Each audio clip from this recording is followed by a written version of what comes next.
వంకాయ, అల్లం, కొత్తిమీర వేసి కర్రీ చేయబోతున్నాము. దానికి కావాల్సిన పదార్థాలు: అరకిలో వంకాయలను అయితే తీసుకున్నాము. ఉప్పు నీళ్ళల్లో వేసి ఉంచుకోవాలి. 7-8 పచ్చిమిరపకాయలు జార్లో వేసాము. అర చెంచా జీలకర్ర, 2 ఇంచుల అల్లం వేసుకోవాలి. రుచికి సరిపడినంత సాల్టు,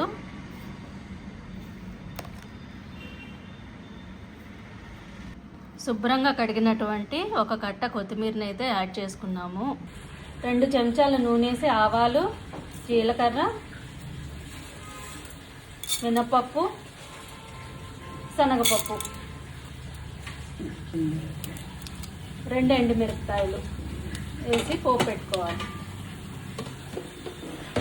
అందులోనే కూరొడియాలు ఉంటే అవి కూడా వేసుకుని వేయించుకోవచ్చు. ఇప్పుడు ఇందులో ముందుగా కడిగినటువంటి వంకాయ ముక్కలు అయితే వేస్తున్నాము.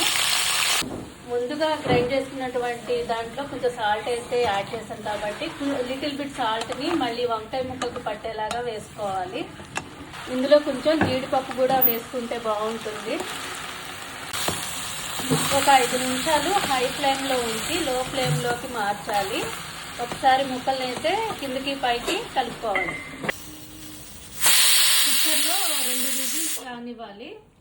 విజిల్స్ వచ్చిన తర్వాత కుక్కర్ మూత తీసి ముందుగా సిద్ధం చేసుకున్నటువంటి పచ్చిమిరపకాయ, అల్లం పేస్ట్ని వేసి కొత్తిమీర వేసి ఆడిన పేస్ట్ వేసుకోవాలి. వేసుకున్నాక 2 నిమిషాలు కలిపి ఉంచుకోవాలి. కూర మెత్తబడుతుంది. మసాలా పేస్ట్ వేసిన తర్వాత నీరంతా ఎగిరిపోయేంత దాకా ఉంచి దింపుకోవాలి.